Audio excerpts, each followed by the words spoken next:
Alright, go live. Live. Okay, let me do a quick little we're live. And wow, Sam's already here. Look at that. In the chat. Good work. We're live.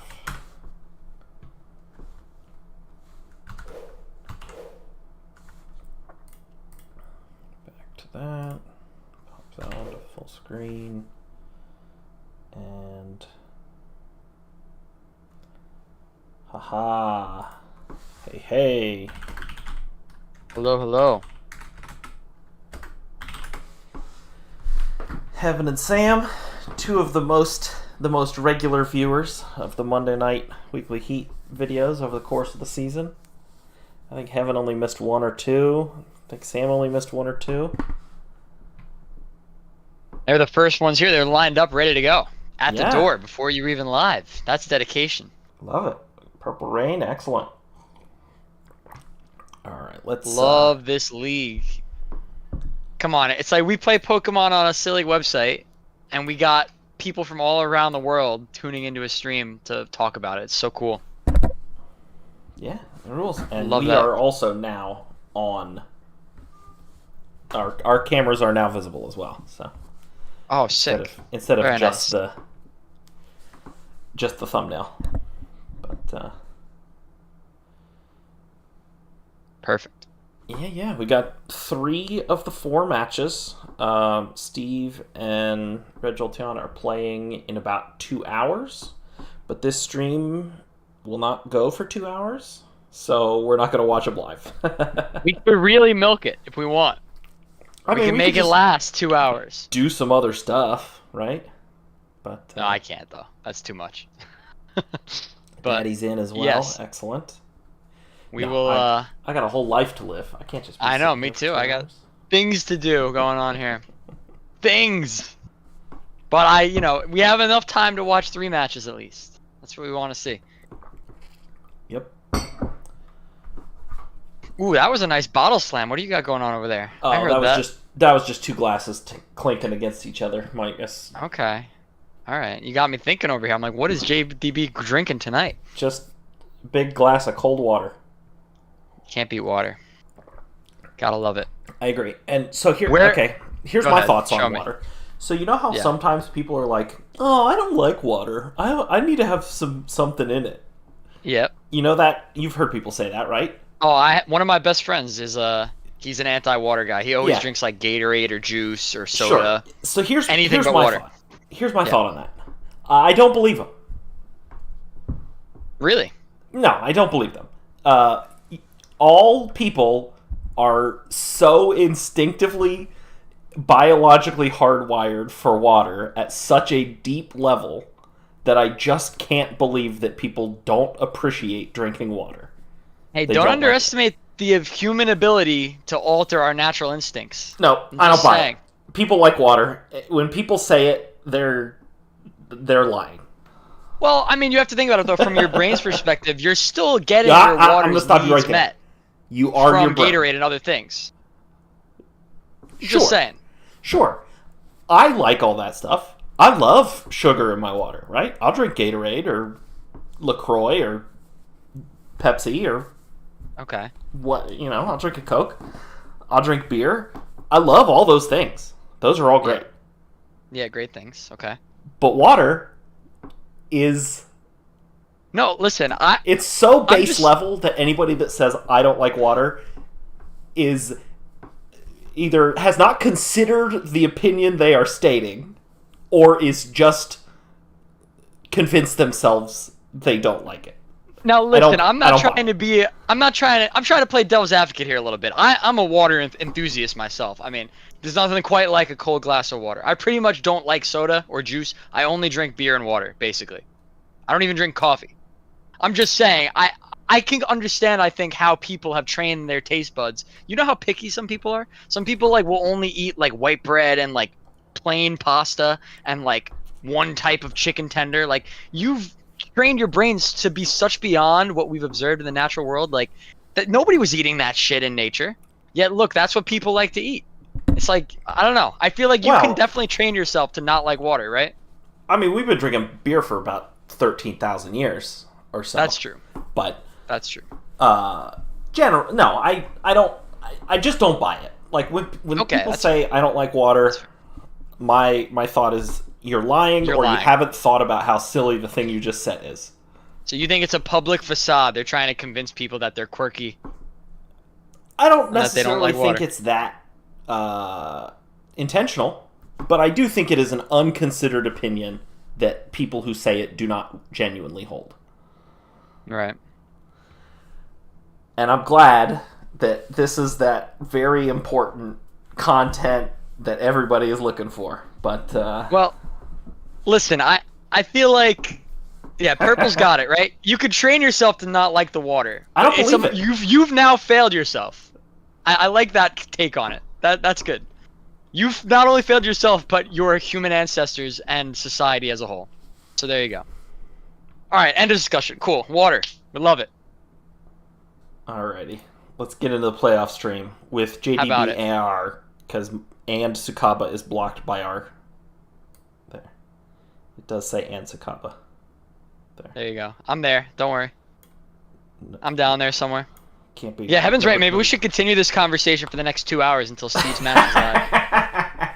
I could give you the other thing. I don't believe that people are really scared of clowns.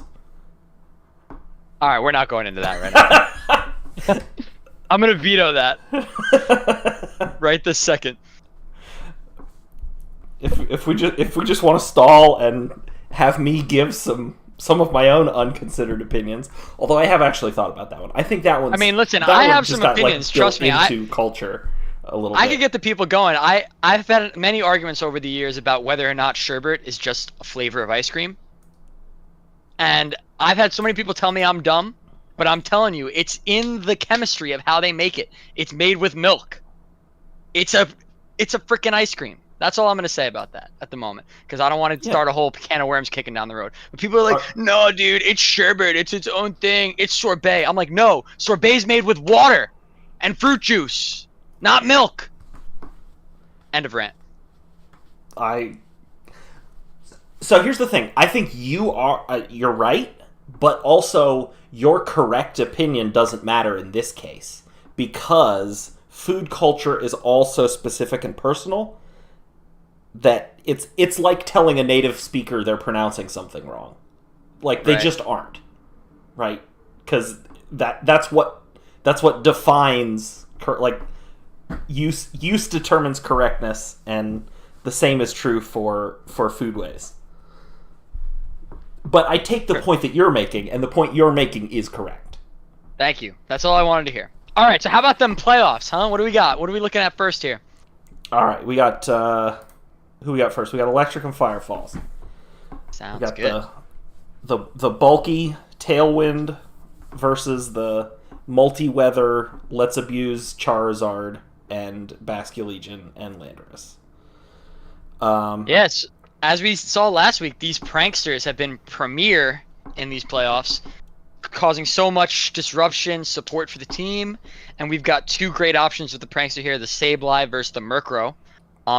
Interesting point is that the Murkrow with the dark typing and the prankster will get immunity to the fake out. Sorry, not to the fake out, to the prankster moves from the Sableye, which could prevent prankster taunt, and which vice may be versa. significant. Yes. Yes. Well, exactly, right? The Sableye also has that dark type, so there won't be any prankster on prankster action here, but that's not going to stop them from disrupting this match for the other teams. The Tailwind's going to be huge here, right? And I think for the Sableye, you could run screens to get through some of that speed advantage you're giving up in the Tailwind. You have Quash to get around any potential speed control issues, perhaps. You have a lot of tools available on the Sableye. Yeah. 100%. The pranksters are out in force. We talked about it a bunch last week. These are maybe the two best draft league pranksters, Murkrow and Sableye. Tornadus and Thundurus also, like Grimmsnarl is number one, I think. So So good. So there's a lot, There's a lot, but they're up there. They're in the top tier. Yeah, I mean the problem with the top 5 list is you can only put 5. They're expensive. Yeah. But yeah, but on top of that, we've got some. Go ahead. Sorry. Yeah, I was just saying, Electric has also had a lot of success, like spreading the love around in their Pokemon. Right? They've had Landorus weeks, they've had Weavile weeks, Charizard weeks, Toxtricity a couple times. Basculegion is often into cleanup. Haven't seen a lot from the cheaper low tiers, right? This one's Poltegeist or I can never remember which one's which because it's baby version. They did them different, like they did them backwards to Poltegeist and CST and stuff like that. Poltegeist is the baby, I think. Yeah. Haven't seen much from that or the Knackle Stack. Jumpluff and Magnus Hunt also haven't been super prevalent. It's been mostly those like top 7. But if Fire Falls is looking to play in a longer game, maybe the hospitality could be useful. Mm-hmm. Also, I believe that's Electric's only way to. That's his only way to set Trick Room as well, right? Is the Sinistra? I don't think he has any other setters here on the team. I think that's it. Yeah. I think that the Weavile is a really important chess piece for Electric. The Weavile has a really good offensive matchup here, given that the Ice is going to be super effective against the Moltres Galar, the Bramblegast, the Murkrow, and the Dark typing is also going to be really effective against the Gothitelle and the Annihilate to a lesser extent because it's going to have a neutral hit for either the Ice or the Dark option. Well. Yeah. And the Bramblegast. So the Weavile definitely has a great offensive option here. I wouldn't be surprised to see it banded Life Orb, just go for all-out damage. Interesting to note as well that since the Weavile does have the speed advantage on the Murkrow, an Ice Shard will go first over the Prankster, but that can be counteracted by Fire Falls hitting a Terra on the Murkrow, maybe having a bulky Eviolite or a Sash option. But at the same time, if you're Murkrow, you want to be worried about that Fake Out option from the Sableye Weavile as well. So that makes me think you probably want Cloak a lot of the time. So it'll be interesting to see how the mind games work in the first couple games with that Murkrow. Yeah, it could be. And, if there's a Pokemon that's going to... I mean, I definitely haven't done the calculation, but if there's a Pokemon that's going to one-shot the Murkrow with an Ice Shard, it's a banded Weavile, right? Absolutely. Yeah, I'm sure that. I mean, maybe with Eviolite, it could get a little dicey. Yeah, it would probably have to, Terra Ice to guarantee it or something like that, but... definitely another thing, right, for Fire Falls to keep in mind. They've both got Pokemon that they kind of want to be bringing in late to clean up, right? We talked about the Basculegion a little bit. Conkeldurr could be one. If Electric is going to be setting up Trick Room, then bringing in the Conkeldurr. Landorus has also done lots of good cleanup duty for them over the course of the season. Fire Falls, similar stuff, right? With the Avalugg coming in late, and once the checks are gone, and then just being difficult to deal with. The ever-present Moltres in the back. So this has the potential to be kind of like a long set. It also has the potential to be over very decisively. If the lead can break one way or the other. Absolutely. Annihilate, I think Final Gambit can kill anything on Electric's team, I believe. I don't think there's anything with a higher HP stat than Annihilate's 115 on this team. So, that could just be a get rid of something. Yep. I think that the name of the game for Electric is going to be, can you get your mons to go first? Because if that's the case, I think they have a commanding lead in this matchup. But, when you have a Prankster Tailwind setter and you don't have great Trick Room options yourself, it can be kind of dicey. So I think we're going to have to see the Sableye position really well, or we're going to have to see some kind of creative tech to maybe stop that Tailwind from going up. It should be an interesting battle. All right, let's go ahead and see who these coaches have brought to the match here. So we do see the Poltegeist there, and Conkeldurr from Electric. No Charizard, and no Sableye. Huh. Wow.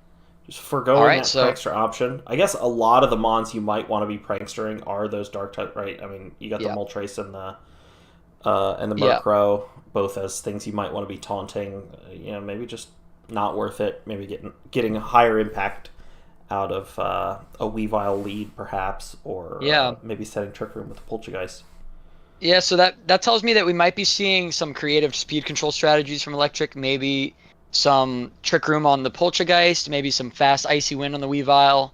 Because there's gonna have to be something without that Prankster Quash or anything of the sort, Prankster Thunderwave or something to get the speed advantage. So yeah, kind of like you said, I feel like Weavile and Sableye, depending on how you're using them that week, can be a little redundant in some ways. So maybe they opted to go for the Weavile instead because it had such a great offensive matchup. So I'm expecting we'll see both the Murkrow and the Weavile in the lead. And then over on Firefall's side, we do have the two potential Eviolite mons, right? So maybe a cloak on the Murkrow, perhaps, or perhaps a sash on the Thwacky, something like that. Although, I mean, they both get pretty bulky with Eviolite, so I definitely expect one or the other to have it. That very scary Wind Rider mode as a possibility. Pretty unlikely, I think, that the Wheezing will be anything other than neutralizing gas this week, just because you've got the multiple strong poison attacks to do good neutral damage. So Levitate, not super useful, right? Although potentially like an Iron this Head from a number of strong physical attackers as well. this isn't the variant that gets Misty Surge, right? Is that the Galarian version? No, it does get Misty Surge as well. Yep, those are the Misty three. Surge could be nice because it would prevent priority Will-O-Wisp from Sableye and also Conkeldurr from burning itself with Guts. So we could see some sneaky tech with Misty Terrain. Oh, that's true. Sure. Yeah, I didn't think about the self proc on a Flame Orb getting neutralized by that. Yep. But we'll see. I'm definitely expecting to see the Murkrow on the Weavile face off here. Neutralizing gas also just being so good against a Guts Pokemon anyway that's true. that has burned itself. I suppose that's true because that's actually even better.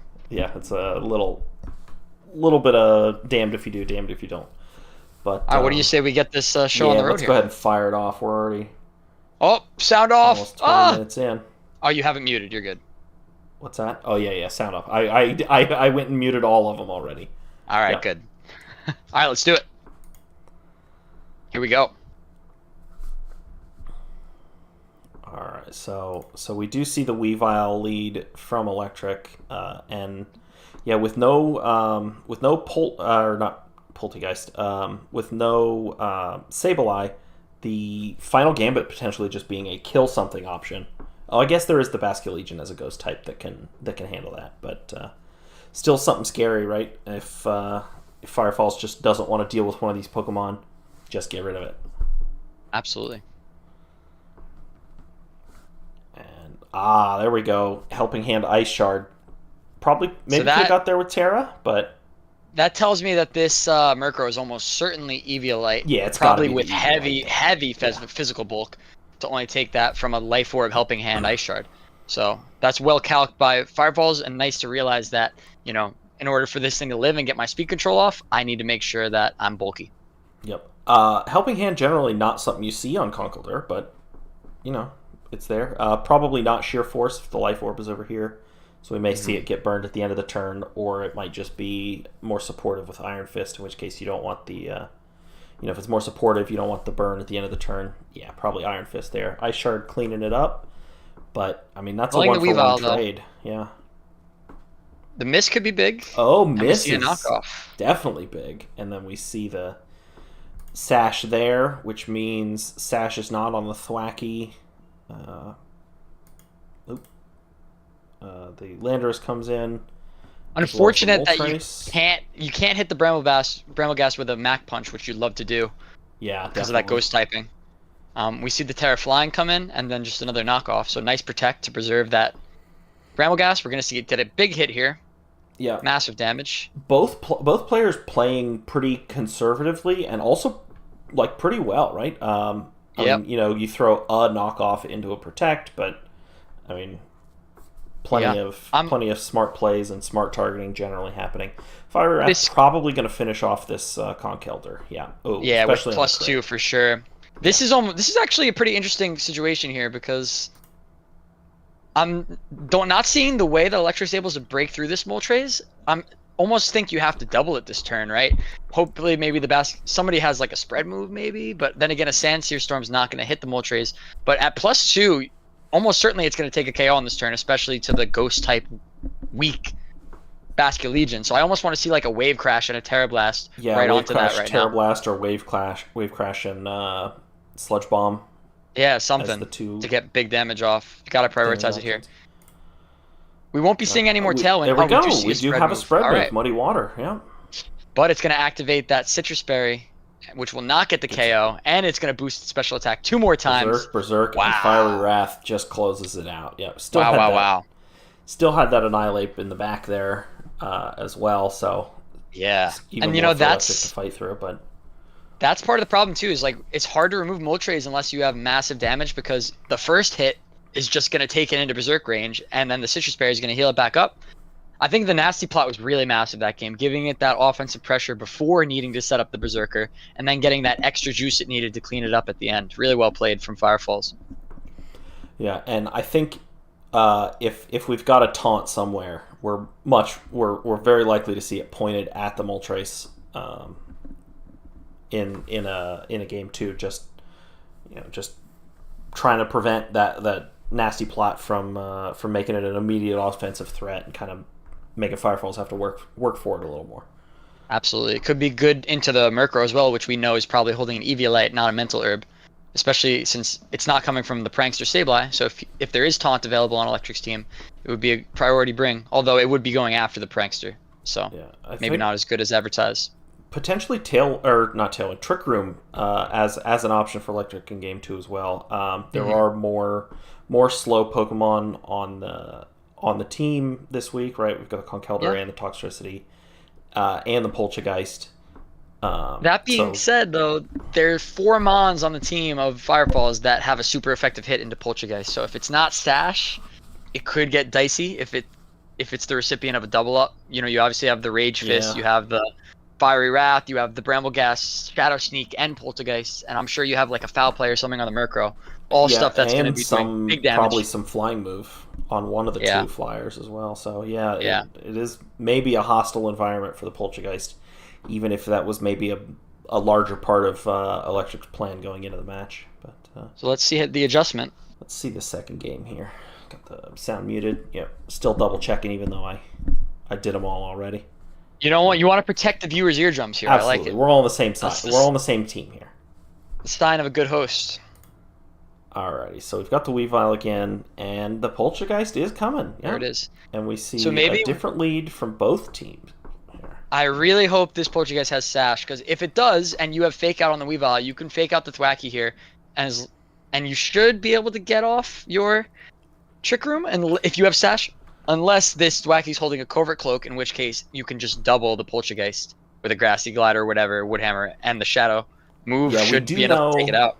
We do know the Thwackey is not I mean, we don't know for certain, but we know the Thwackey does not have the Eviolite. Like, it's got to be on that Murkrow. Yeah. And has Grassy Surge just not activated yet? Or does it not? I think we haven't got there yet because Weavile's faster and I paused it. Yep, there's the Grass. There it is. Okay. I was going to say, I was like, was this Overgrow? Yeah. Probably not. Not likely. I would be surprised to see maybe just like a knockoff on the Thwackey, and maybe like a double target or something like that. Yeah, if you're Electric, you can't let the Thwackey move. You either have to Fake it out, or if you think it's Cloak, you have to hit it with a Ice move and just kill it. That's really your only options here. Okay, so it uses the Fake Out instead. So didn't opt for the Fake Out on Weavile and gets punished for it. Yeah, definitely did. Or something weird like didn't put speed EVs on the Weavile or something like that. But that seems so like that can't possibly. It's almost certainly faster. I would say that it probably just doesn't have Fake Out. I bet it went for the Ice attack probably. Yeah, didn't Fake Out or doesn't have it. But, and no Sash there, so the single target being good enough. Wow, that's brutal. Ice Shard almost getting it there. Grassy Glide. Oh, and the Grassy Glide on the Brambleghast. It's a double up. Wow. gonna be Yeah, a that's pretty brutal. 2v3 here with You know, Conkalder and so Electric definitely planning on a trick room here in game 2 with the slow mons in the back, assuming one is going to go down after the trick room is up, and looks like it just kind of didn't break that way for them. even if the trick room gets up, this grassy terrain, grassy glide strategy kind of ignores your speed control when you have a powerful grass attack coming from side-by-side partners. Even if the tailwind goes off, Big that damage first on turn, the overdrive there. that could be really good. Now, all of a sudden, this is a 2v1. All of a sudden, we were in a 2v1 in the other direction. And we have a boost from Throat Spray on the from the Throat Spray. on the toxicity. This is scary stuff. I mean, if it's the Annihilate in the back, I don't think it can break this. Yeah, I think it's probably the Moltres, but that's still a 2v1. I mean, your Fiery Wrath, maybe you get a nice flinch or something like that, but Tailwind is up. Has Firefalls used Terra? Is my question. Has not. Okay, so this could be good because you have Tailwind up. Fiery Wrath is going to kill the Conkeldurr because it's -1 after the close combat. If you have a Terra that is either neutral to or resists electric, then I think you can pull it off if you're Firefalls. But obviously, or it might come some down to good that Terra. flinches, or I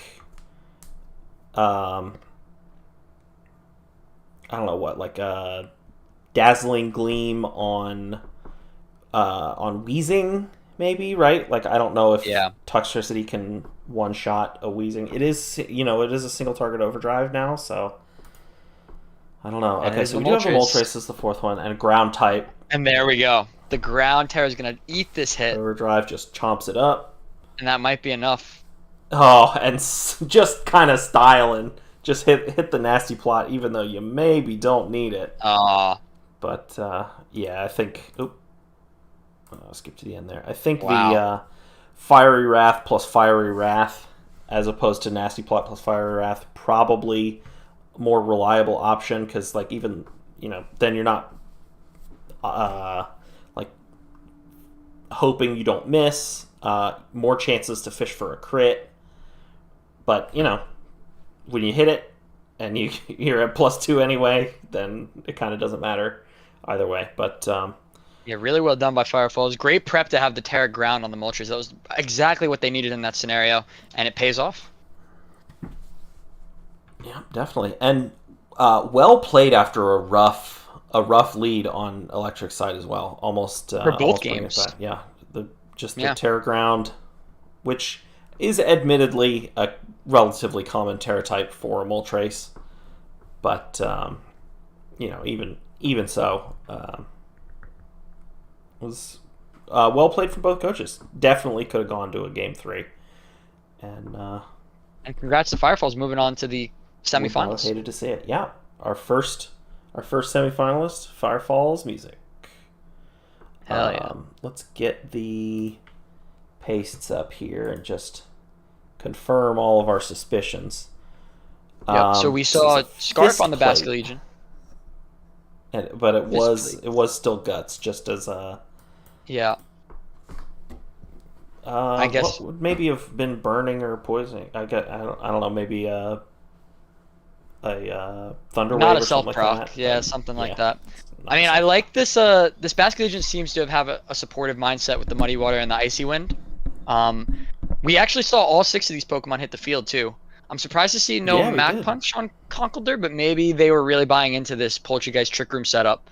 And we do see Fake Out on the Weavile, so maybe had the Fake Out been the click on turn 1 in game 2 into the Thwackey, I guess it still would have got Oko'd though. Yeah, the just went with an Ice Shard instead, thinking maybe it's going to target the other Pokemon, like a double target into the other slot. Or a triple axle into the... Actually, what got faked out? It got faked out, so... Right, well, but it wouldn't have mattered. Just thinking what it could have been to...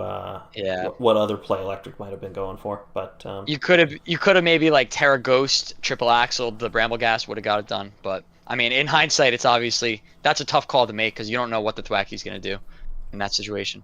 So, yeah, well played. Yeah. Let's take a look at the other side here. So we did have Scarf on the Annihilate, but no... wow. Shadow Claw, no Rage Fist. No Rage Fist. Oh yeah, no Rage Fist either. That's very interesting choice. Yeah, no Rage Fist, no fighting type move either. I guess really preferring that initial turn 1 damage with Shadow Claw and not having to take hits with the Choice Scarf. It's an interesting choice. And then I think we saw all 3 of these out of the Bramble Ghast. How about this Murkrow set? 3 speed control options: Icy Wind, Tailwind, Quash. Oh wow! To go alongside Foul Play. Really buying into that speed control. Where I guess if Trick Room did end up going up, they would have had even more answers than we were thinking with the Quash. Oh, we got Ability Shield on Thwackey here. What? Probably with the neutralizing gas. Self-neutralizing gas. Oh, to still set Grassy Surge in the neutralizing gas. Sure, yeah. Exactly. Like that. Yeah, 3. So there's some heat here. This is some wild sets, yeah. Ancient Power on the Moltres over like either like a Snarl or like a Hurricane or Air Slash, no flying type attack. No flying type attack anywhere. I was wrong about that one. But yeah, lots of grass. Well, congratulations to Firepulse. And a great season from Electric as well to make the second round of the playoffs after some tough woes in the early. I think both these coaches were 0-3 to start, and look at them now. Both coaches 0-3 to start, and Electric then get knocked out of the playoffs, and so ending on a loss at 4-4. But Firefall's currently sitting comfortably in the top 4 here, and such a cool team. After an 0-3 start, then having won 6 matches in a row. How about that? All right. How about this next matchup? Let's keep the ball rolling here. Yeah, let's do that. Absolutely. We have been live for a half hour. We keep up this pace, maybe we'll make it to 8:30. I know. Well, to be fair, we spent 10 minutes talking about water, so it's not quite as long as we thought we were going to spend there. I mean, we have definitely kept it at a slower pace too, though. Like we kind of certainly, we're taking our time. We're taking our time. There's not as much pressure. A lot more. All right, so we got the corporation versus the Firefish. I don't know. Keith didn't have a fun theme other than take Chi-Yu and good Pokemon that work well with Chi-Yu. How about this? Served them well for sure. So. Obviously, Chi-Yu's a pretty nice mod to have into a snow team, given that you don't care about the defense boosts. You deal immense damage with Heat Wave to pretty much like 4 Pokemon on this team. Yeah, 1, the Cetitan, 2, 3, and the Toedscruel. 4, yeah, Toedscruel is the 4th. And I mean, Dark hits the Latios, and the I guess the Slowbro would be neutral. But, it's worth noting here that the Iron Bundle capitalizes on the snow, so you might see some Blizzard being ran to take advantage of that weather. You might also see it living some hits you might not expect it to, thanks to that heightened physical bulk. But who do you think are the major players to watch here outside of the obvious Chi-Yu bundle? Like, you think we see any of these back end mons make a big impact this week? Quite possibly. Fake out, like having multiple nice fake out options into a lot of these potentially like tech Pokemon, right, that kind of need to do something and then are a problem, right? It's the Ninetales going to be setting Aurora Veil, the Belly Drum on the Titan, Rage Powder or a Spore out of Toedscruel, something like that. Even something like a Body Press on the Registeel, or some support moves out of Gyarados, something like that. Fake out, I think, is going to be really, really important for Keith here, and has 2 pretty good options that could definitely come. Mm-hmm. I would love to see like some scary Terra Steel next to a Tough Claws Berserker. All these ice types, none of them want to take steel hits, so that's definitely a possibility there. Could even see some heat, some Metacam Bullet Punch next to Steely Spirit. Yeah, there we go. Terra Steel really Bullet Punch next to it. Really, I bet that smacks us a Titan, probably. Oh, for sure. And it also will go before a potential Aurora Veil. Or a Belly Drum, maybe getting it to a point where it doesn't have enough HP to Belly Drum. Yeah, I mean, I could see the Toad Scroll having a good impact this week to redirect some of those hits, those scary hits from the powerful Keith Mons. Yeah, true. Um, You Having got that Rage some, Powder available, some there's spread not. moves maybe, but yeah, even so, um, Yeah, I put guess that something to could be sleep. less good with There like can an only be earthquake, heat wave, blizzard kind of thing going on. Yeah, you can only bring But so many safety goggles and grass types, right? And like you don't want to be terra grassing into the the ice snow team, team really. So yeah, like you're pretty much limited yep. in your defensive spore and rage powder checks. Yeah, I think Infernape is a major player here too. We haven't really talked about, given the fact that it outspeeds Chiyu and it threatens to deal immense damage to it, probably outright Oko it with a close combat, given that Chiyu's defensive bulk is really low. So the Infernape's a nice piece. It also is it walls the Chiyu defensively. The Chiyu can't really hit it because Chiyu has really bad coverage aside from just fire and dark. Normally Sure. that's good enough because anything neutral with those two is just dying because it's Chiyu. But the Infernape's going to resist those hits in a big way. It's also going to be resisting, or it's going to take neutral hits from the Comfy instead of the super effective thanks to that fire typing.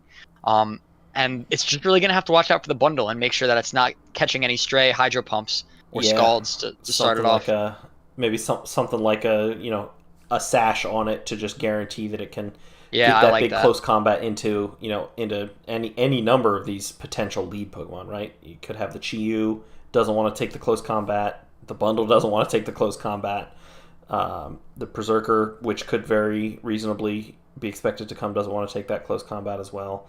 Metang doesn't want to take a Fire Blast or a Flare Blitz rather.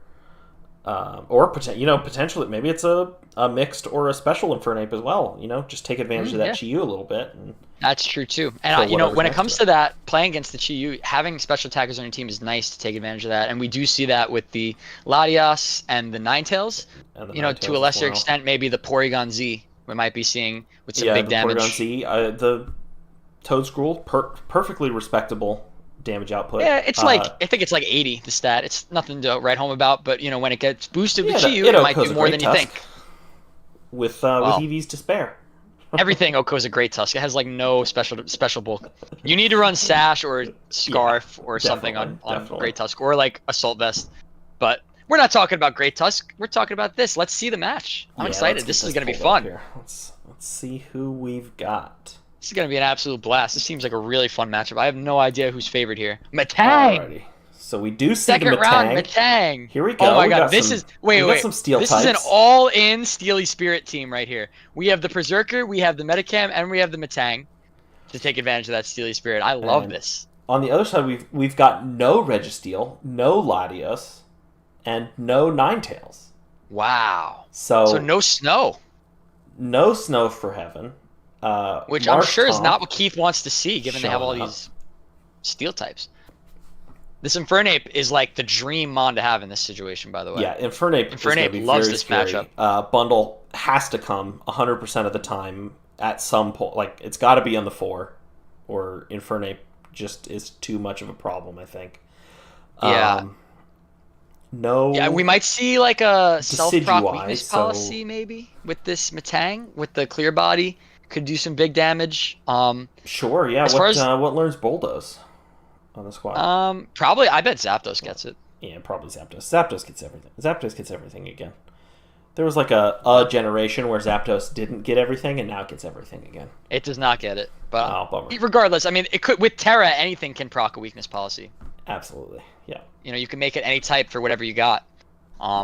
This is gonna be interesting. I love this. Let's see. Let's see the leads here. What do we got? We've got the Cetitan and the Infernape. Yep. And I then we've love got the Iron. Iron or Bundle not, sorry. Chiyu. So Yeah, I really like the Infernape lead here. It's really important. You're always hesitant to click fake out into a mon like Iron Bundle because it's like the most obvious fake out bait of all time. So you're like, they're either Terra Ghost or they're gonna be Cobra Cloak. So you probably want to direct a fake out into the Chiyu slot if you have it. yeah, looks But- like it's with the Chiyu's Beads of Ruin activating before a potential photosynthesis. Yeah, it looks like it's not Nope. a No booster. booster energy. Yep. So that means you're almost certainly either Sash or Yeah, Cloak. Sash or in Cloak most for sure. situations. Yeah. So we're gonna fake out into the Chiyu there. Exactly. That's what you want to Unfortunate. do. You don't want to take a risk. big damage into And the citrus the berry Titan. proccing makes me nervous because it makes me think that we might be seeing a belly drum here, which would fail. Yeah, definitely citrus berry signals that belly drum is on the set, but whether or not belly drum is actually getting selected here, yeah. Yeah, there it is. So a pretty So that pretty rough turn for Heaven, that's all things brutal. considered. That's a Ooh, brutal turn. Yeah, especially since like you're not as mad about losing the belly drum if you did something productive with Infernape, but since you committed the fake out to get that off, you're really sad by that because then you yeah, basically spent your turn 1 to do nothing, and then turn 2 they just have all the momentum and the just pressure. totally outspeeding. Yeah. Yeah, and the Chi-Yu going first before the Iron Oh yeah. Bundle, Could be scarfed. gotta be scarfed at this point, right? Yeah. Yeah. Just didn't notice it last turn because the flinch is not as just I guess not as noticeable. But yeah, Yeah, I want to see Chi-Yu. Gyarados or Marsh Stomp come in now, if given that it's locked into Heat Wave. Although you do have to be wary of that freeze dry potentially from the bundle if you do have either option. We'll be taking a 4x weakness to it. Yep, Gyarados and Toadscruel. All right, Waterfall's going to take it out, but we're about to see a fat ice move kill one of these mons, I believe, Yep. and it's going to be the freeze dry Gyarados. does it. I almost feel like right there you needed to Terra the Toadscruel and get a Rage Powder, but as we can see with Keith, thought about that in prep, has the Terra Grass. Wouldn't have even mattered. Yep, wouldn't have even got So there. Ended up needing the Terra on the Gyarados there, but that's a tough read to make in the moment. I mean, Heaven's gaining a lot of information here, but this is really well played so far by Keith. And this looks And that's like going to be GG. freeze dry. Well, we do see a sash there. Nice reveal. Just kind of testing the bulkiness of the Metacham there with the Earth Power. I think Absolutely. Heaven understands that's not going to get them the win there. I think you in just this can't commit to situation, the but belly yeah. drum here. There's too much immediate damage, and you don't have a reliable way to stop it. I mean, even if you bring the Toadscruel out in lead, Yeah, especially and with you somehow- two Mons that you Yeah. know are faster than your Infernape, right? So you and can fake faster out than this one, Titan. but the other You one don't is have going to Slush get Rush. Tash. Sure, yeah, true. Unless maybe we have Chilly Reception on the Slow King, perhaps, but this Titans, like, even if you get the +4 off, you're just relying on Ice Shards, because On you're Ice not going Shards, which first, are and they're good, strong. but you're not OHKOing a bundle or a Chi-Yu, which both resist the Ice Shard before they Terra. So yeah, we're gonna need to see some kind of adjustment here from Heaven. But I think the Infernape is still the chess piece you want out in front. I just think you can't commit to the belly drum this time. Yeah, just play for a little bit longer of a game. With Keith being so just so immediately offensive. If Heaven can mitigate that a little bit, some switches, some fake outs, some rage powder, something, just keep the squad alive a little longer to chip down those two fast lead mons. Yeah, I really admire Keith's commitment to making this bundle matchup proof here. You have the Terra Grass to check the Toadscruel. You probably have a Cloak, I'm guessing, to resist the fake out from the Annihilate, which is putting Heaven in a really tough spot here for how you deal with this lead. Let's see the adjustment. Alrighty. So see the Toadscruel and this Titan, and then same lead on the other side there, yeah. I don't love this because you know that the Iron Bundle has Terra Grass, so you're probably going to see it click the Terra Grass to dodge the Rage Powder and hit the Titan anyway. So I'm really hoping that we have some sort of either protect on this Titan and maybe get a Spore off on one of these Mons, or perhaps maybe you have a really good Terra type. All right. That's really the only thing that's going to save this. I just got a message from Steve. They are playing right now. Cool. So should be good. We should be good then by the time. We will have those replays before we'll be able to watch it. Yeah. They'll be last.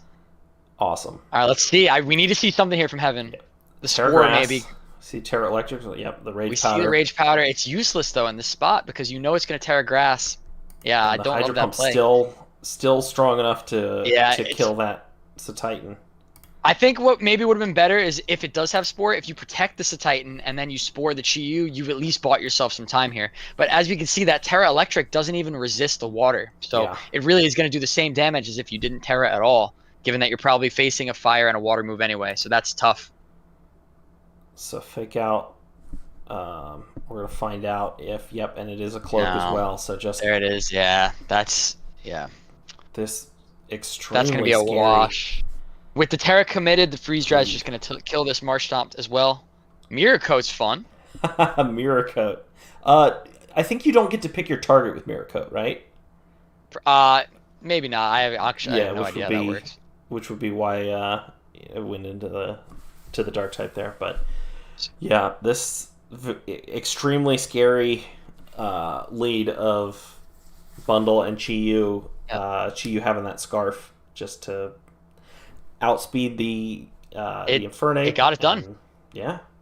You know, it's all on the prep with this Iron Bundle, though. You have to respect the Toad Scroll when you see it in prep. You think, like, oh, it's like one of those 10-point, 12-point mons. You're like, is he really going to bring it? I could probably deal with it. No, you have to commit to it. And you could see it pays off, because when it comes, it shuts down that strategy. And it really just put Heaven in a really tough spot here in this match. It's a really good prep from Keith.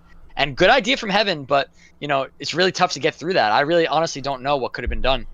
I feel like maybe you had to shy away from the belly drum and try something else, but... You know, I appreciate the commitment to trying to make it work despite multiple avenues towards getting it there. It's a strong one for sure. All right, so what do we got here from Keith? We no bullet punch, but we do have it bullet is punch on and the heavy slam on the Metang. VBL-S makes that thing a monster. I wish we got to see it. Makes it super scary. Yep, I mean, just saw the scarf Chi-Yu and the cloaked bundle, but you know, who knows what the rest of the team was there in game 2, but we did see Metacham learned that it was sashed. Yeah, I mean, we really saw three moves take out the whole team. It was Hydro Pump, Freeze Dry, and Heat Wave. Yeah, that's really all that was needed. I mean, fire water coverage, so good. It's so hard to resist those when you're building a team, especially when they come from mons with as much power as Bundle and Chi-Yu. So, really well played. Well done. And we've got, we've got the Mirror Coat. Oh, there's a little note here. Titan's HP EVs are fucked. I end up at 51% after a belly drum. Hopefully it didn't matter.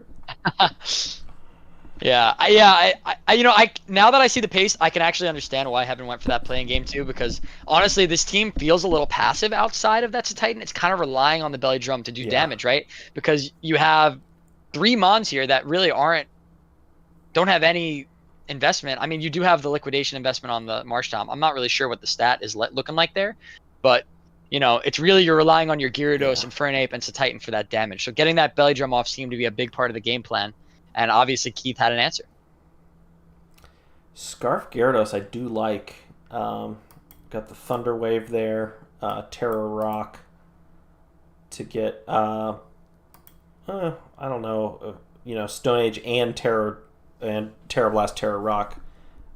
You know, maybe we can get something else in there. Get a Crunch. I think the idea is that the Terra Rock resists the freeze dry, right? So sure, but I'm just thinking, you know, could have done like a Terra Steel or something. Yeah, like then you're weak to Chi-Yu. Actually, no, it is kind of nice because I guess. No, I like the Terra Rock. It's the Terra Blast that I'm less. Oh, I see what you're saying. Yeah. Because you've also got the Stone Edge. Like, yeah. You don't really like but I guess Terra Blast would make more sense if you were like Terra Flying, right? Because then you get the stab boost on there. Interesting Scarf Thunder Wave too. That's an interesting choice. Yeah, I always love a scarfed. You know, maybe what would have been nice too in game 2 is to have that Marsh Stomp out and lead for the wide guard to mitigate some of that Chi-Yu damage. Could have been big with the Heat Wave. Yep. Very likely, you know, could have been that the Titan lives to, you know, high horsepower the Chi-Yu with a wide guard and then Ice Shard finish it off or something like that. Yeah. Well played. That might also be just a little too, playing to beat the lead but not to beat the team. But, you know, I mean, you got to beat the lead to beat the team. So you got to start somewhere. All right, so congrats to Keith. Yeah, making our next semifinalist, and congrats to Heaven on another great season. We've seen some great seasons out of them, and I'm sure we'll see many more. All right, next up we've got Tay and Tux. All right. So last week we saw Tay style on Trick Room with the Persian A, but this is no Trick Room team we're facing this week, JDB. We got a very, very aggressively Tailwind team, in fact, Very aggressive with team. Tuxmux's Tornadus, 3 Weather Abusers, and Urshifu. So, Yeah, I would say 4 weather abusers, but yeah, sure. the same. I guess. I'm not really. Yeah. Yeah, the same. I'm weather really focusing on the Typhlosion, Basculegion, and Articuno. And this Articuno mode has been unstoppable. Since Tux made it a central part of their game plan, they literally have not dropped a game. We've seen them, another coach that was, I think, 0-3, now undefeated to this point. So a lot of that work has been put in by this Articuno, and people are not respecting the Snowscape, and they're not respecting the potential of this Articuno to just knock your team out with blizzards, sheer colds, roost. It can be bulky. You can't kill it. You don't remove it. It stalls you out. And then on top of that, you have to find a way. Yeah, you can't hit it. And then it's like, what comes in? You wasted all your resources into stopping the snow, and then an Urshifu comes in. And then you're like, well, shit. Right? So, I think Tay's team has been the team to beat so far in the league, undefeated, obviously, to this point. And the team has just looked so good and so unstoppable. So I think if there's anyone to show us how to stop a snow mode, it might be the Draft League GOAT in Tay. But Tux does have the tools available here to get this done. We have stab options to deal with these threats. We have the Basculegion to deal with the Ceruledge. We have Alchemy. We could see some Decorate shenanigans. Decorate onto an Urshifu could just kill the whole team with Wicked Blow, right? Like, there's some pathways here where I think Tux has a really good chance to win this game. Yeah. Isn't there a new electric type special attack that never misses, like electric type Swift now?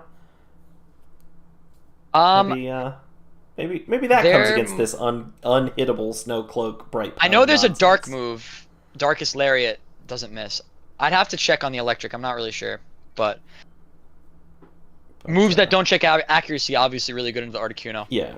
Regardless, we've got the Golurk here as a potential, eats those electro shots, don't really care about it type situation. I think the rain probably unlikely, or electro shot is Archaludon. Does this also get that one, or it has a different one? What was that?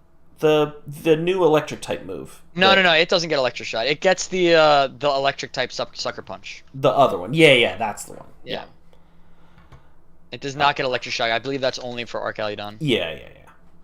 But yeah, I'm kind of curious to see what pathway Tay's gonna take here, right? It's like, you see a team like Tux's here, and Trick Room looks so attractive, and we saw that from Jace's strategy last week, where they opted to try to set the Trick Room. But that's what I tried for as well. I got crushed. And me too. I also tried it, and I lost. So I think this is what we're seeing with Trick Room in this non-Dynamax era with Terra, is that it's a lot harder to make Trick Room work because the turns are so valuable, and given that you have Terra now, it's a lot easier to stall out those turns because you're basically can negate one turn with a timely Terra where you thought your super effective hit is now a resistance. So I think that might be part of the reason we're seeing this.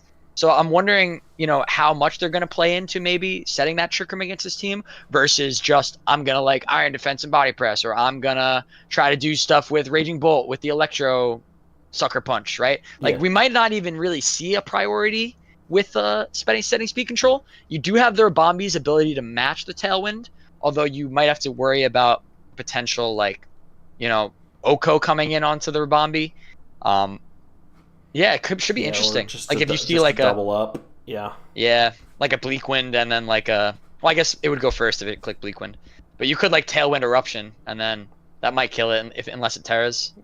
Yeah, or unless it's Scarf or Sashed, or there's always an unless, but there's options for sure. Yeah. Alrighty, let's see what we got here. We've got Tay on the hero side here, Tux on the. Let's switch that. Tay's the. Tay is the perpetual supervillain of VBL. Yeah, Tay's the villain for sure. We'll definitely switch that. We got Tux on the hero side here now.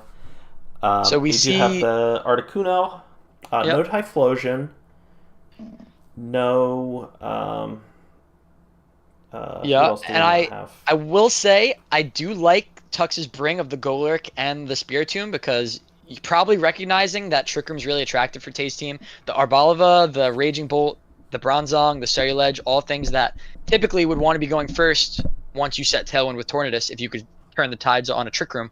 So Yeah. having that Golurk available is kind of like a nice Trick Room deterrent. And this is something we see on a lot of ladder teams, right? A lot of ladder teams, it's like you have these 5 really fast Mons, and then you have like the 1 slow Mon to be your Trick Room answer.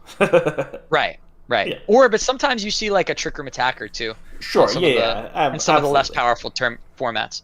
Yeah. So I wonder if that's the route we see. Could be. Let's see what these I'm are. expecting to see Snow come, because it's just been so good. We see the Spiritomb and the Golurk, double Ghost type lead here, Double Ghost. which could be nice into the Bronzong. Double into the Bronzong. Just get it dead. Yep. Could be. Could be Imprison Trick Switch Room. out. Oh no! If this is a double Ghost type into the Evolva. I like the Snarl. Get some boosts going up. Snarl, actually. Yeah, this High is horsepower, like also nice. A very like conservative turn from Tux, but a reasonable one as well, right? Yeah, interesting. Is Raging Raging Bolt the fastest thing on the field right now? It's got to be, right? Yeah, That is not usual. Slow-mos. This is Slow Town USA over here. Terra Fairy to lose that ground weakness. Timely protect from Tux. Nicely I really like this. protected. And Nicely it doubles. done. And we get the Trick Room. Okay, tides have been turned. All right. We see Ice Punch come out here. Big damage into the Evolva.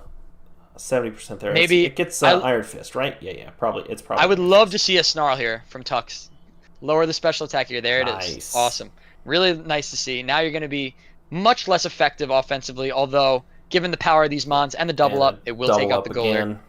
Going to kill the Golurk. Urshifu so now immediate switch.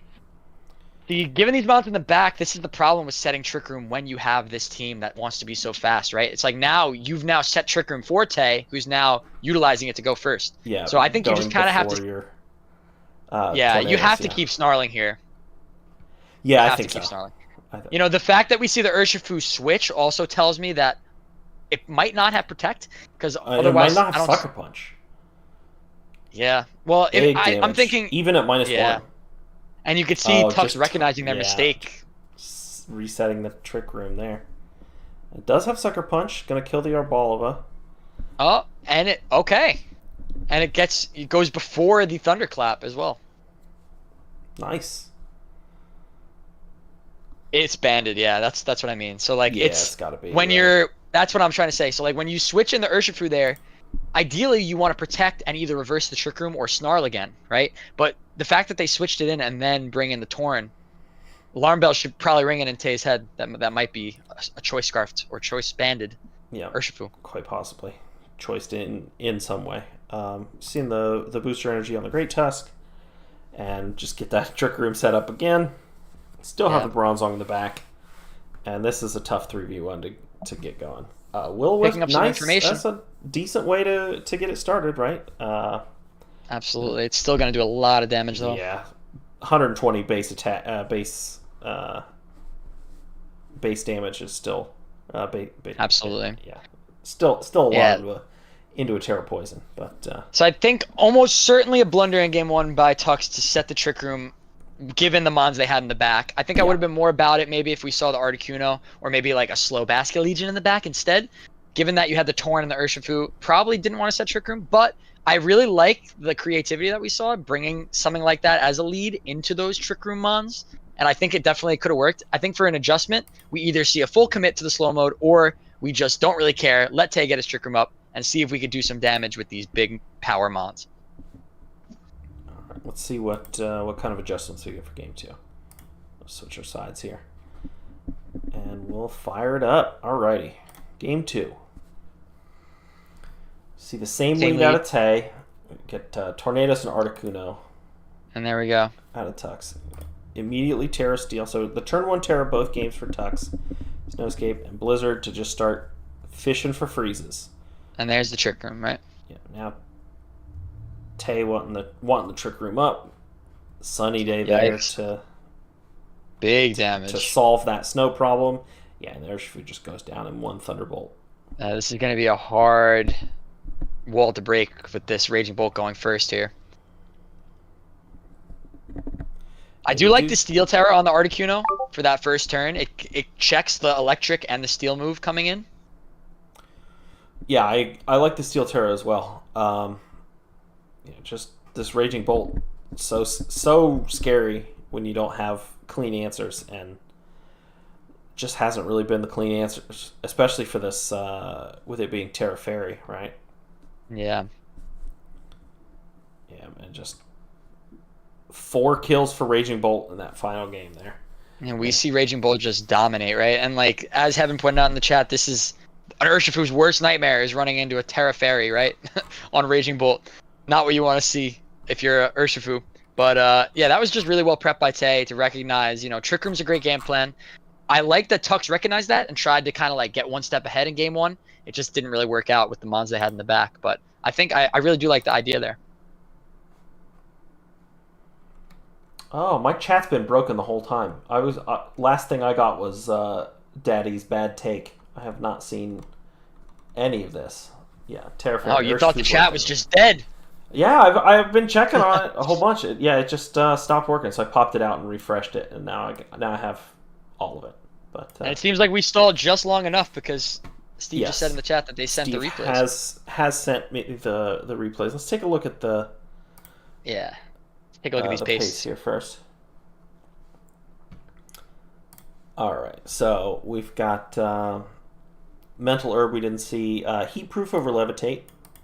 Sure, that makes sense. The only thing you really have to worry about is like some Terra Blast, or ground moves out of Go Lurk.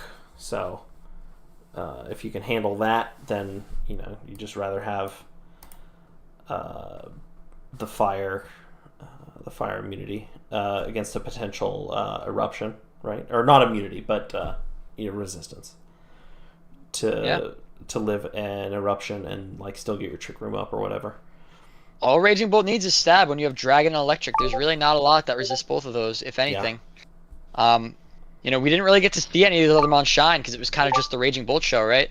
I mean, Arbalva hit like a Grass Knot. Yeah, the double up. The Bronzong did some cool support stuff. It's had a Trick Room and a Sunny Day in game 2. But yeah, really well played from Tay. Oh, Supercell Slam on the Great Tusk. That's a fun one.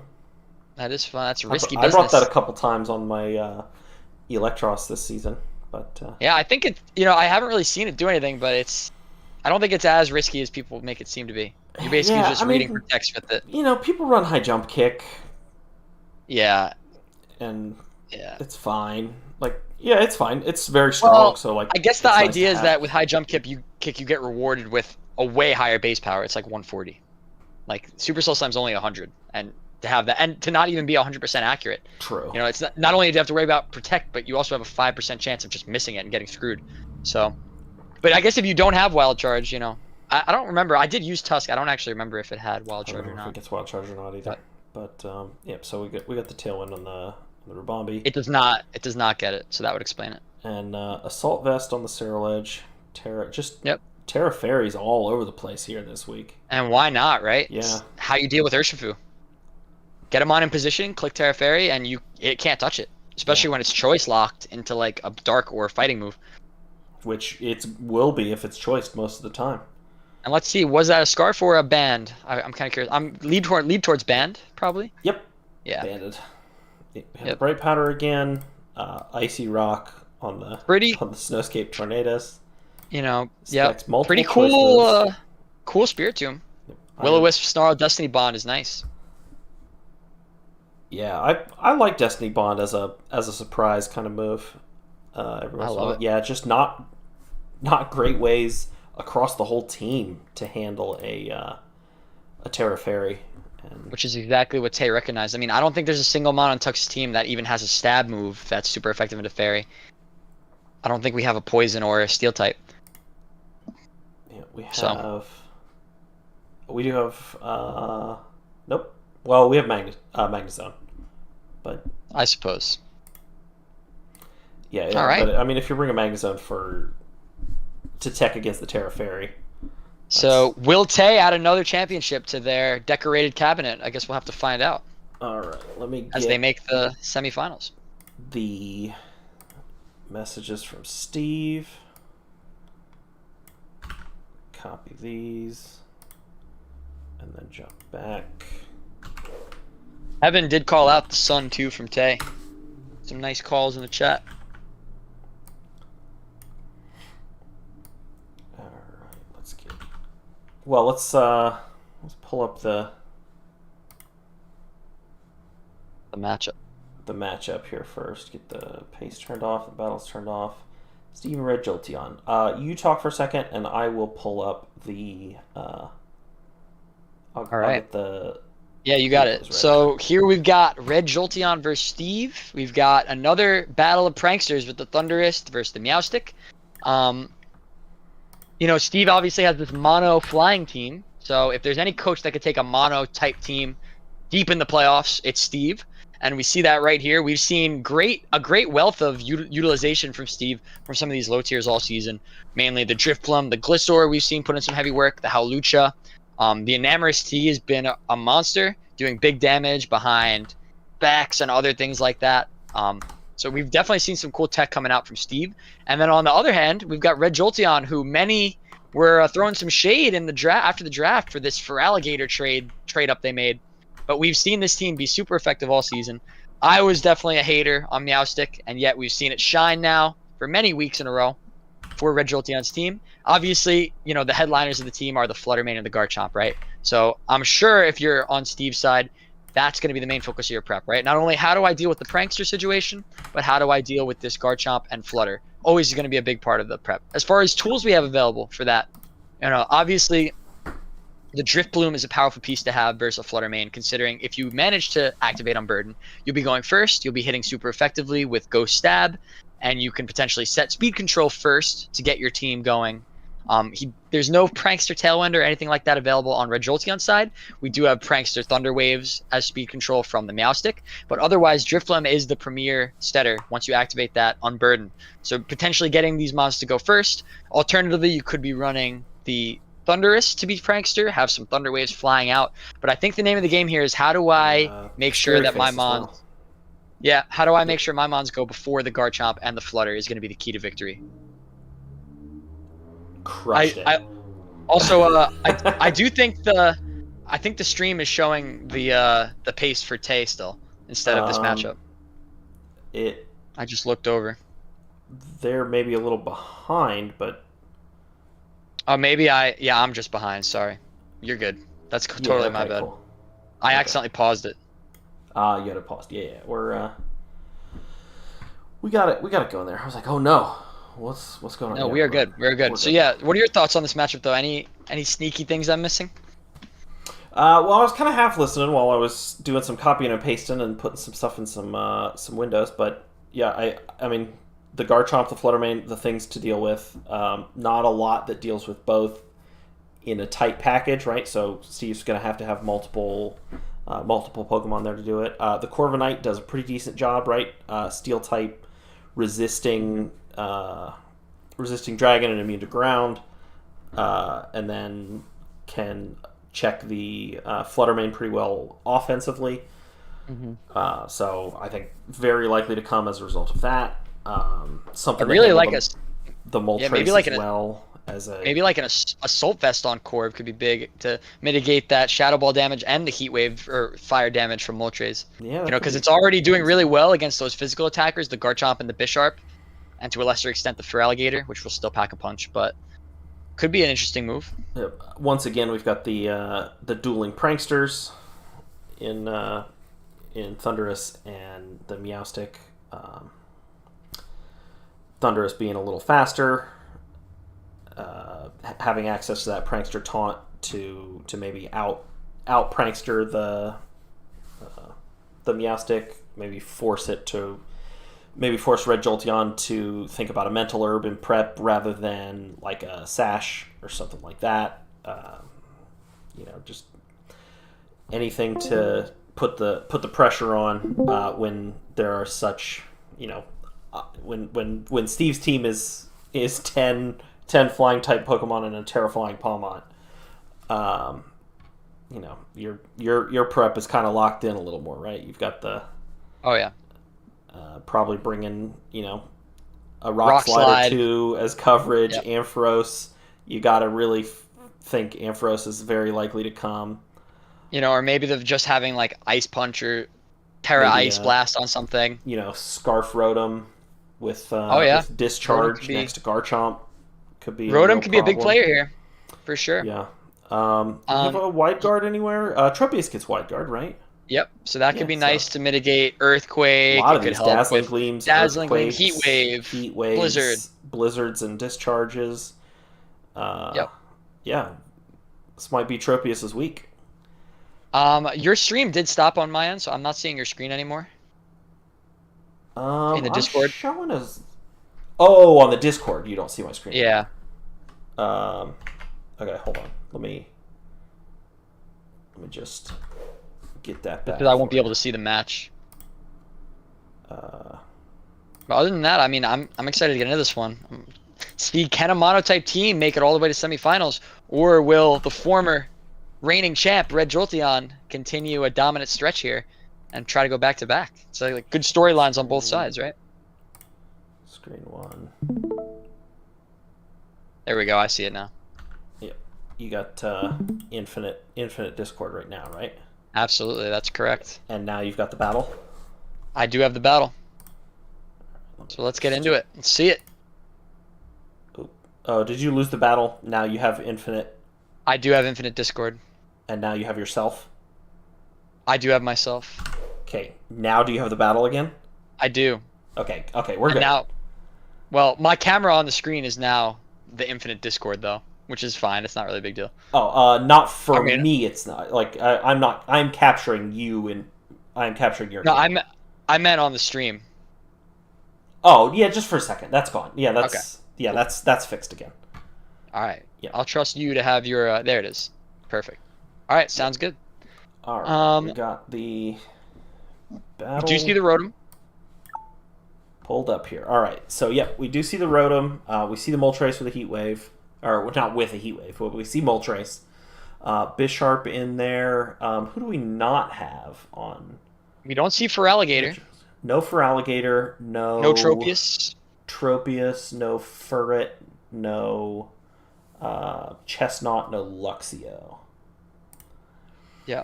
And no Gliscor from Steve, which we've seen a lot of. Steve's side, yep, no Gliscor, no Palmont, no Bombardier, none of all the one-offs that have kind of just been shown up once. No Tropius, which I mean isn't super likely, but lots of good spread moves on Red Jolteon's team, so wide guard. Yeah, a potential. And in a match like this, I feel like the only Mon you'd really expect to see every time in lead here is the Meowstic, right? I mean, you could see any combination of Thundurus, Dragonite, Corviknight could be a lead. You could have the Drifblim come in with the Hawlucha, the Thundurus and the Hawlucha. Steve has a very flexible opening position here, so it could be hard for Red Jolteon to sniff out exactly what they're going to be going for each game in this set, which could be significant. Whereas on Red Jolteon's side, it seems pretty clear that you're either leading some combination of like Rotom next to Garchomp or like Meowstic, maybe like a Fluttermane in there, but you're probably facing one of those almost every time. So could be an interesting mind games as the set progresses. But Steve saying he was agonized over bringing Tropius, so it's good to know that I can kind of get in the brain there a little bit every once in a while. But Heaven predicting the Keyberry again, we'll see, but I wouldn't hate it. Another self proc. All right, let's fire this one. Let's put Red Jolteon on the hero side. Steve is I guess they're both champions, so. Well, Red Jolteon is the reigning champion. Yeah, Red Jolteon's the reigning champion. I'm not gonna lie, I love Red Jolteon. I love their game. I think Steve is the hero here. Yeah, Steve. I think people want to see the monotype team, right? Yeah. All right, let's see it. Good luck to both coaches. Fire it up. This is a fresh match too. All right, and we see the Rotom and the Meowstic. Rotom and right, Meowstic, yep. This screams swagger strats. I like the Ghost to remove any fake out. You also remove the ice weakness and the electric weakness. And the electric so it's a really value position here on the Terra. Electric, you've missed everything except for Steve versus Red Jolteon, which we're just starting. Yep, and I think this Thundurus is almost certainly Cloak. Otherwise, you're not that comfortable making this play, right? Because the fake out could be coming into there. So I bet we see the Swagger come out here. And Ghost from both. Yep, Swagger. And Acrobatics probably to activate Unburden. Oh, Gravity Meowstic. Love that. Big time. Uh-oh. Living that. Wow. Wow.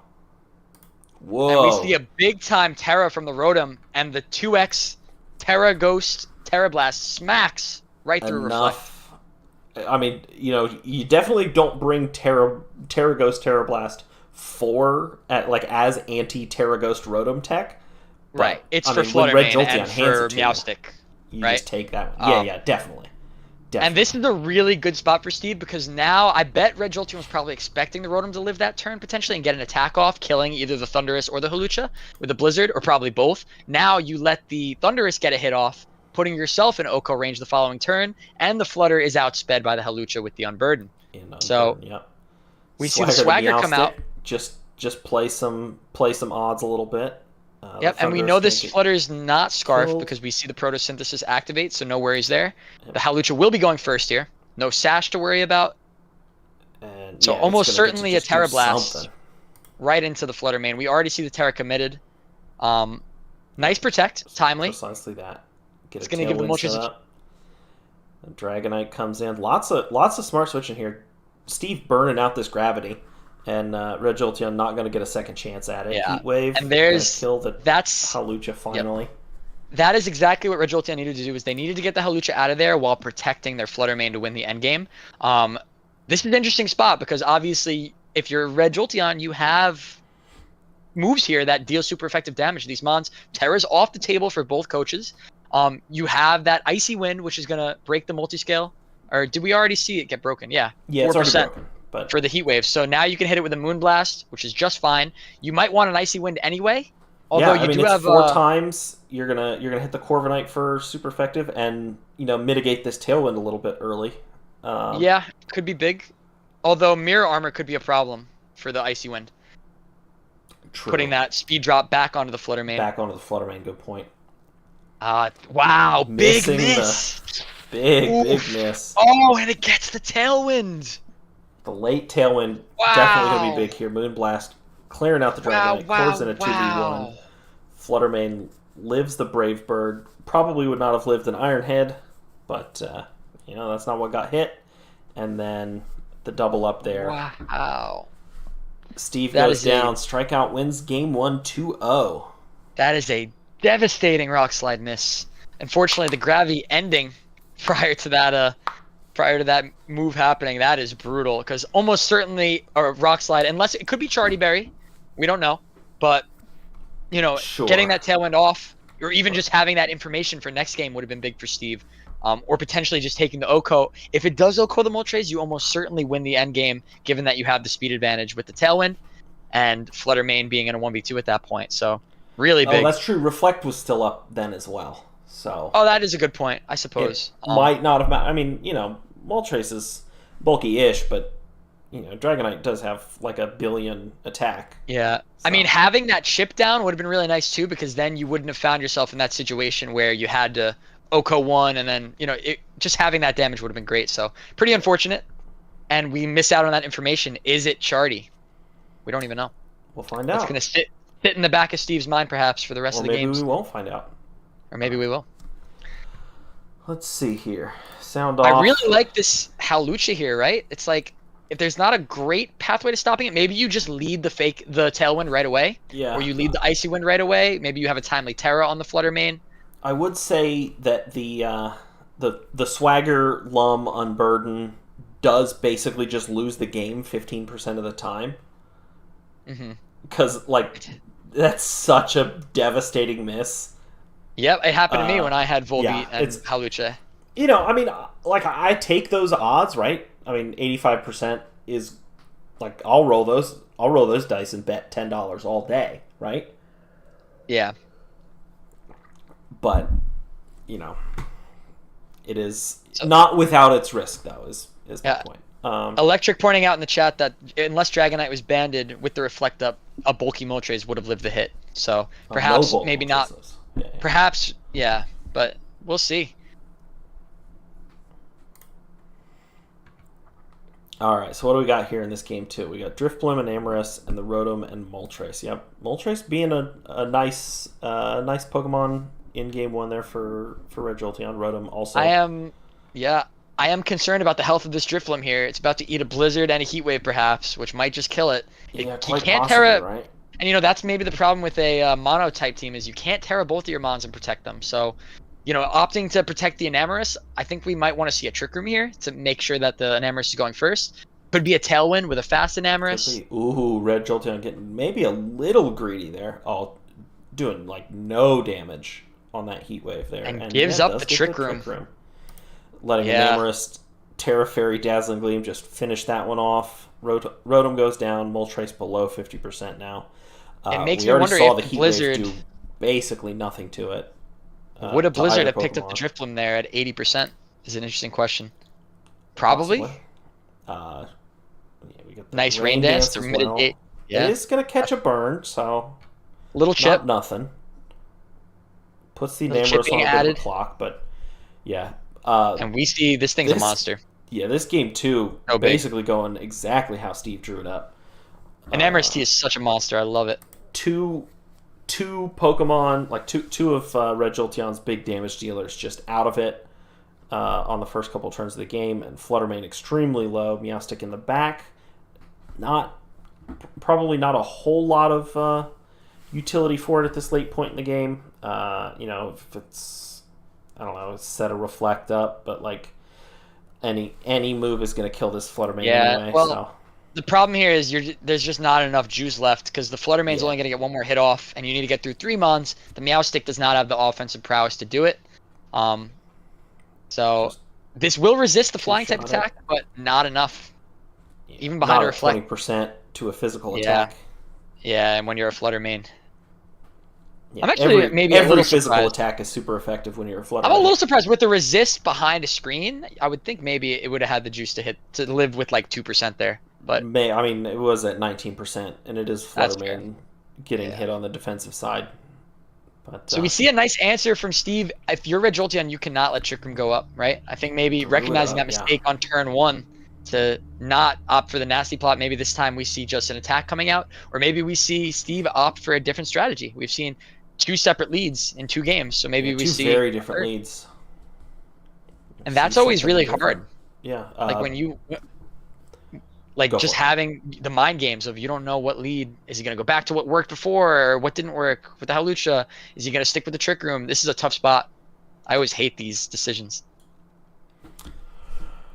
Yeah, we could see, Thundurus as the speed control option in Game 3, right? Yeah. We didn't see Thundurus' whole set in Game 1, so we could still have some tricks there. Could see a bulky Tailwind from the Corviknight as well. Yeah, Corviknight Tailwind. Dragonite could Tailwind. He's not hurting for Tailwind. We saw somebody Tailwind Game 1. I don't remember who. The Moltres and the Corviknight both Tailwinded in Game 1. Yeah. Okay. So this is actually our first Game 3 of the night. We've had 2 O's across the board until now. Yeah, and on a 3-game set. Yeah, I love it. All right, Game 3 here. What do we got? Playing in the grassy field this time. Yeah, I don't think Bisharp likely to come as an adjustment. Garchomp, I think, is more likely as an adjustment, right? Yeah. Do have the Enamorus and the Corv both as deterrents, and a Dragonite as a faster dragon. It is faster, right? 169. Oh, no, it's not. Garchomp is faster. But, Yeah, I do think that, you're not as scared of the Enamorus if it's not going first. I think just that preventing that Trick Room should be a priority with whatever lead you have here. It has to have an answer for Trick Room. Maybe that's just bringing the Fluttermane out in lead, forcing the Drifloon to Terra. Or maybe it's Taunt on the Meowstic. It could be a lot of things, but you need to have something here to stop that Trick Room. Alrighty. Fired up here. Got the Drifloon and Enamorus again. Yeah, Steve saying, well, it worked last time. Maybe something different in the back. Yep, playing slightly differently there. We do have the Bisharp showing up here. And, yeah, Red Jolteon just setting up next to... I kind of like this. You want to know why I like this? Because, yes, you're giving up the Trick Room, but you're also... that the Enamorus is Terra Fairy, right? The Bisharp is pretty slow, so that you're going to be able to live the hit and kill it with an Iron Head. Pretty much guaranteed at +2. So I think this is a pretty nice adjustment from Red Jolteon, although we will probably see the Trick Room come out here. Yeah, I do like the Swords Dance into, like, when you can lead this and maybe you play differently if Steve doesn't lead this Trick Room setup again, but when you see the Trick Room setup, you think, all right, I'm just going to, you're going to set up, I'm going to set up. We'll see who wins. Yep. And I like this better than setting up the Rotom because, the Bisharp is more effective under Trick Room, right? And also bulkier with the Eviolite. So we get the Trick Room there. Terra Fairy, Helping Hand. It's going to just try and get it dead. Yeah. And there it is, yeah. Wow, that's a big time play right there. That makes me think that this Enamorus might even be specs. Just because I remember when I used Enamorus T, I Terra Fairy Choice Scarfed, or Terra Fairy Moonblasted and killed the King Gambit as well. So I'm a little surprised that killed the Bisharp, which is in theory bulkier, especially. It did have the Helping Hand as well. And it did have a Helping Hand, yeah. So massive showing from this Enamorus here. And now this is a tough spot for Red Jolteon because that was your Trick Room answer that you committed a turn to setting up. All right, so we got the Gravity there, and just taking out the Rotom. Absolutely massive damage. This is going to be a tough position without the speed advantage. Yeah, just try and stall out the Trick Room a little bit, but you basically need a double protect here. And then, you got to hit your double protect.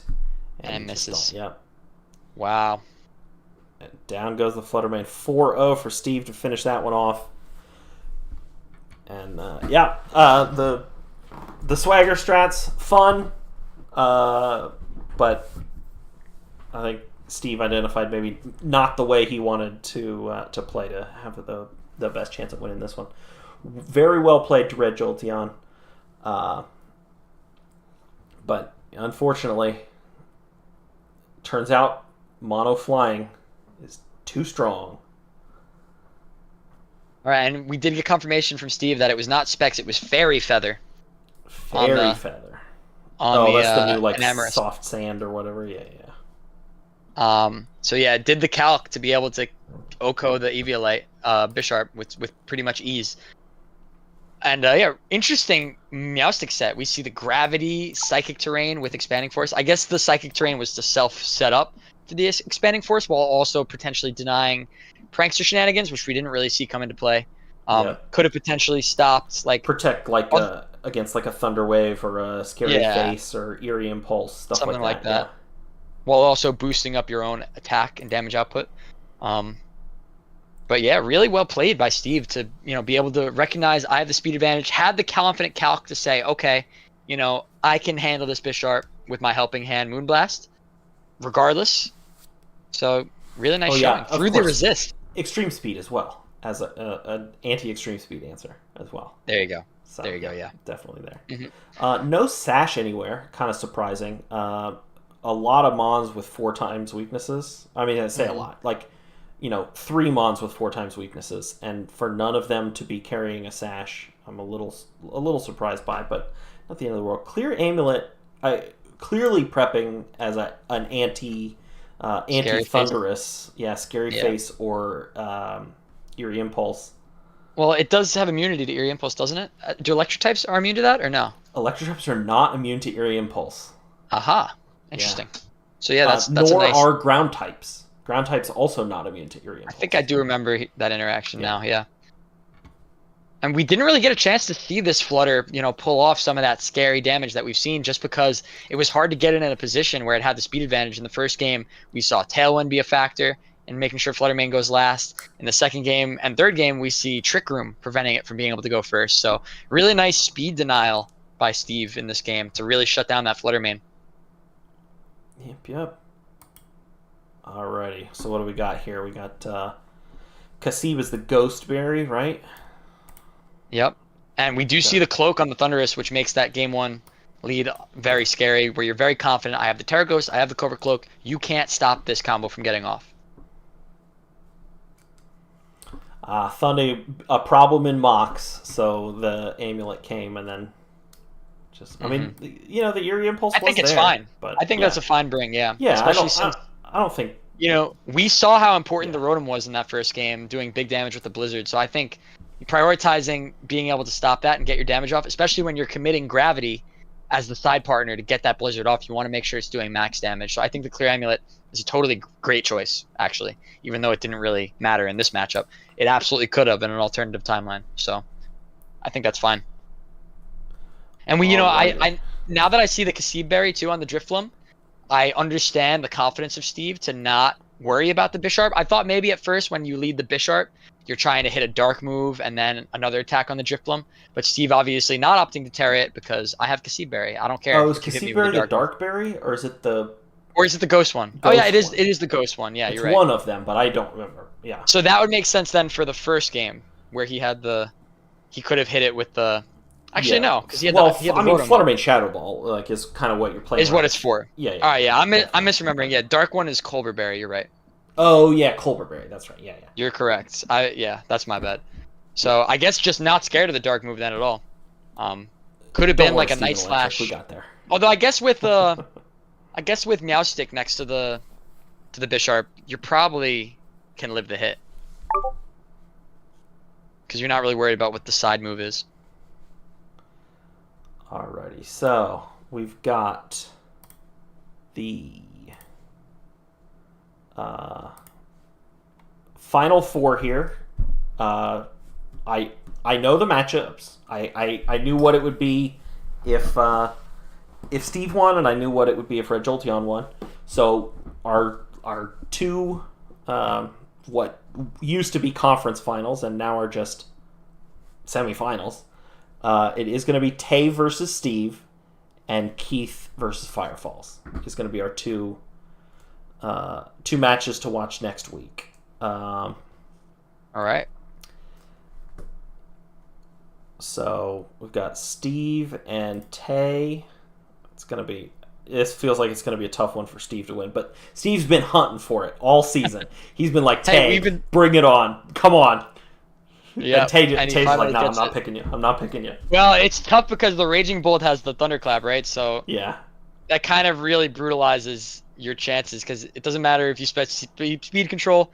You know, maybe we see the Area Impulse be a big thing there with the Prankster to go first, but and could be some other matchup.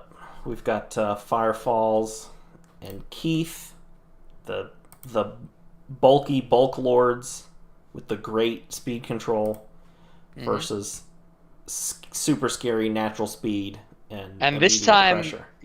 This time we have a potential answer to the Iron Bundle because you have Prankster Tailwind, so you will be able to get the speed advantage on the bundle and prevent it from doing what it wants if you have that option. Heaven didn't really have a way to make sure it was going before the bundle, given that we didn't have a Fake Out Mon and we also didn't have any Prankster or strong priority moves, so that could go in Firefall's favor. Yeah. All right. Well, congratulations to our winners, and well done to our losers that made it into the playoffs and into the quarterfinals here. I didn't, so great work. All right. Any parting thoughts? Parting thoughts for the world? Drink water. Don't drink Gatorade or soda. Yeah, drink water, and don't be afraid of clowns. This is what you do. You full circle. You got to tie it back in from the beginning, right? That's why you're a teacher. There you go. That's exactly right. There you go. Lock in the lesson plan. That's right. Drink water. Maybe I'll bring that up to my students tomorrow. We'll have a conversation about water. Drink it. It's good for you. Peace. All right, guys. Good night.